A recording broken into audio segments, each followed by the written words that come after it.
Hey everyone, today we are looking at 6 brand new Star Wars Black Series figures, and well, one is a General Grievous SHF, but it's a 1/12 scale, and I think given the fact that that is such a highly anticipated figure, especially for Black Series collectors, we're going to include him in this review. I unfortunately don't have the time to make an individual video for each of these, even though I think a lot of these deserve that, but I just wanted to get as many of these reviewed today as possible so I didn't have to keep you waiting. First is Boba Fett from the Book of Boba Fett. This is probably the worst, actually definitely the worst out of the 6, which you'll see why in a second. After waiting like 4 years after the series finishes to get the main character from the show, it's kind of disappointing to see what happened here, but the body and the head sculpt actually look great. We've got some great articulation at the knee. We have the new addition of toe articulation. A lot of like new things happening in this wave and the next. We don't have thigh swivel here, so that's as far as that leg turns outward, but we do have a nice range at the elbow. Now where this figure really gets disappointing is with the helmet. You can see that the green is completely different than the chest. It's like a full shade lighter, which looking at the Hot Toys figure and reference from the show, it looks like these should be the same color. And even worse, the helmet just does not fit well onto the head. Mine was pretty warped right out of the package and just feels way too short. This definitely should have been a swappable helmet instead of an over the head helmet, especially if it's going to look like this. Now, I don't want to disappoint you too much because there is definitely still an opportunity to make it look okay here, but you can see how weird that color is, and that is as low as I can get the helmet to sit on the head. Just looks like it's floating a couple inches in, real life scale above where it should be. And I think the proportions from the side just look kind of silly. It looks way too long from front to back. And yeah, the toe articulation is okay. It wasn't something that I really missed, especially on a figure like this. I guess he does get down on one knee pretty often, but I'm pretty happy with my SH Figure Arts Book of Boba Fett, which I modified with a 3D printed Kama and a custom head by Fett clone.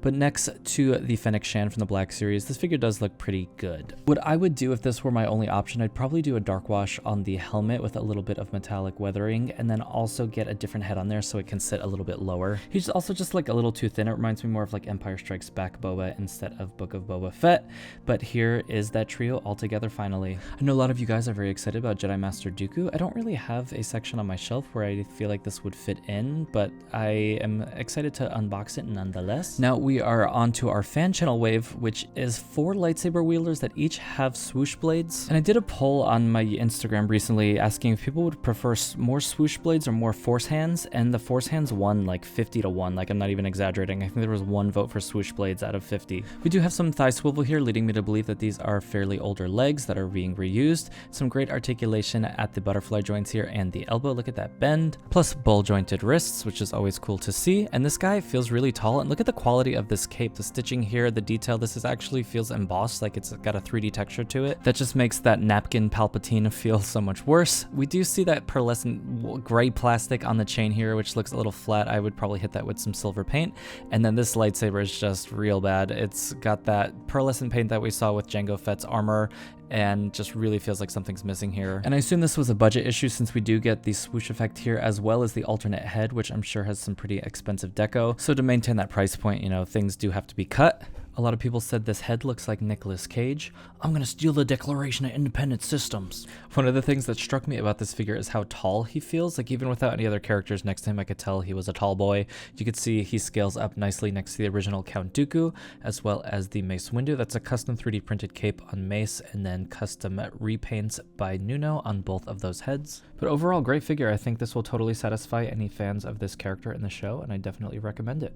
Next, we have the 7th Sister Inquisitor from Rebels, also surprisingly packed with accessories here. I have to admit, I'm not too familiar with this character. I did watch Rebels pretty casually during the pandemic, but I need to definitely go back and rewatch. But this is a great looking figure. It feels really nice. It feels a lot more like the Inquisitors that we got from the Kenobi show versus the 2nd Sister from Jedi Fallen Order, which felt really flimsy and kind of more like the Jaina Solo Mara Jade body. This one feels a lot more secure, and the limbs are pretty thin, but it doesn't feel flimsy. And we've got a really nice crisp head sculpt that has an animated vibe to it, but still can exist in live action. I think those eyebrows are a bit cartoonish, and can't really imagine a humanoid species looking like that. But without those eyebrows, it probably wouldn't resemble the character as much. And then we do have this mask that snaps into place within the helmet to give her masked look. And all of these figures in this wave seem to have a matte spray on the heads at least, or on the appropriate parts of the body, which is really nice to see. Good articulation at the elbows and the knees. And the blades feel nice and sturdy sturdy. Even the swoosh blades feel quite snug within that peg. The little droid she comes with is pretty cool as well. It reminds me of the one that Iden Versio used in Battlefront. There's not a lot of articulation on the limbs here, but they do swivel just a little bit, so you have a little bit of choice of where you place it. And then it can clip onto her shoulder here, so you can give the effect that it's floating next to her.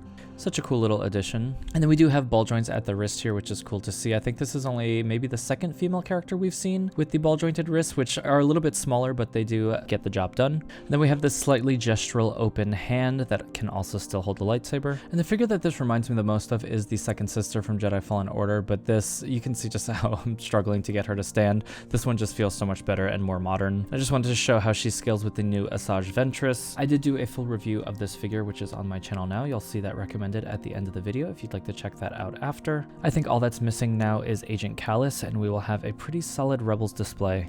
And here is how she looks with Kanan and Ezra. No complaints here. I think this scales exactly how it should. And now we get to move on to Kyle Katarn from Dark Forces. Apparently this is not the outfit he actually wears in Dark Forces as listed on the box here, but I do think it's his most iconic look. I think I'm one of those people that actually enjoys the action figures more than I enjoy the actual media, and so getting a figure like this actually makes me want to go back and play the games. Although from what I've seen of Dark Forces, both in the cutscenes and the gameplay, I think that's one that I could probably skip. When I first saw the promo photos for this figure, I felt like the yellow on the shirt was a little bit too strong. It kind of reminded me of butter, which kind of grossed me out, but in person it looks a lot more pale. Even looking at the video here, it does seem a little bit more yellow than it looks in person. And I believe that this is the same left hand that we saw on the Han Solo figure that released last year. And then his weapon reminds me a lot of the one that Cassian Andor comes with. I believe that the Andor blaster was actually based on this gun, if I'm correct. Please let me know in the comments below. And we've got some nice articulation at the elbow here. Nothing crazy, nothing terrible. And then we actually have thigh swivel here, which is interesting. I guess these legs are reused. And I'm actually happy with how the face looks in person. I was a little concerned from the photos. He looked a little, I don't know, just like looked too much like someone that I feel like I've met in my life, where now he seems a little bit cooler looking. I don't know how else to really describe it. And it's nice to see that there's an improvement on the paint deco on the lightsaber here compared to the Count Dooku or some other recent figures that we've seen. This one has a nice paint job, painted lightsaber and thigh swivel. How about that? So here he is with some other retro gaming figures. It's cool to get all of these released so close together, so there's some nice context on the shelf. Next we have Quinlan Vos. I know a lot of y'all were really excited about this figure, and so it's so cool to see him executed so perfectly. Regardless of how much you know about this character, it's still great to get a new Jedi on the shelf that doesn't look like any other character. His hair, his robes, his lightsaber, his tattoos all make him very unique. And I don't think there are any complaints to be had here. Everything about this figure looks great. It even has a nice matte finish on it. I'll still probably spray it to give it a little more, but he actually has some thigh swivel, so I guess these are reused legs unless they are bringing this back, but I think these are just Jedi legs that maybe we've seen before, at least the upper legs. There's even paint detail on the shoes, which is so cool to see. He's got this extra long saber hilt that has some paint on it. It does have a little bit of that like pearlescent looking metal, but it definitely looks better than what we saw on Jango or the Count Dooku saber. It looks a little bit darker. And then we do have those ball joints at the wrist, which I believe are uniquely sculpted hands. And I think the head sculpt here is just a really nice adaptation from animation to live action. It just feels like a real guy.